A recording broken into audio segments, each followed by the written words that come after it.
আসামি তো বেচারা অনেক আগে থেকে ইনজুরি, অপারেশন, খেলতো, ব্যথা করতো। ও যে আমরা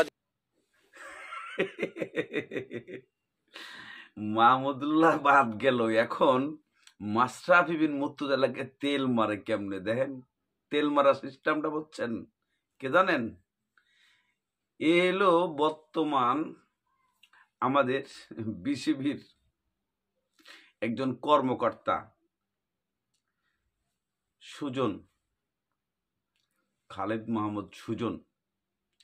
উনি মাশরাফিকে তেল মারা কথা বলতেছেন। এই ব্যক্তিটা, এই যে সুজন, খালেদ মাহমুদ সুজন, ইনি এখন তেল মারা কথা বলে জনগণের সামনে। কারণ মাশরাফি বর্তমানে এখন এমপি থেকে হুইপ হয়ে গেছেন। যদি ভাই বিসিবি প্রেসিডেন্ট হইয়া যায় রে ভাই, তাহলে তো এই পটলের খবর আছে। আর এই খবরের জন্য এখন সাংবাদিকের সামনে এসে তেল মারা কথা বলে। তেল মারে কেমনে বোঝেন?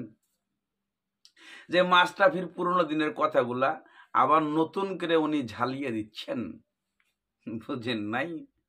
কি দরকার রে ভাই? এই বাংলার প্রত্যেকটা মানুষ জানে মাশরাফির কি হয়েছিল। আপনি নতুন করে কি শিখাতে চেয়েছেন? আপনি নতুন করে আবার মানে আস্তে করে তেল মেরে উপরে উঠাইতেছেন না ভাই। জনগণ সব জানে রে ভাই, সব জানে। আপনি যে তেল মারতেছেন বইয়া বইয়া সাংবাদিকের সামনে, আপনারাই নষ্ট করছেন এই ক্রিকেট। বাংলাদেশের ধ্বংস করার মূল আপনারাই। প্রথমত হাতুড়ু, দ্বিতীয়ত হচ্ছে আপনি, তৃতীয়ত হচ্ছে নান্নু, আপনারা। আর সাথে তো কাক্কু ছিল, কাক্কুরে ভুল বোঝানো হয়েছিল, বাপন কাক্কুরে ভুল বোঝানো হয়েছিল। আর এই ভুল বোঝানোর নায়ক ছিলেনই আপনারা। আর এখন মাশরাফিরে নিয়ে তেল মারতেছেন না। তেলে কাজ হইতো না রে ভাই, কাজ হইতো না। যদি হুইপ থেকে এবার বিবিসি সভাপতি হয়ে যায়, বিবিসি না বিসিবি সভাপতি যদি হইয়া যায়, তাহলে তো খবর আছে প্রধান নির্বাচক গুলার, বিশাল ভাবে খবর আছে।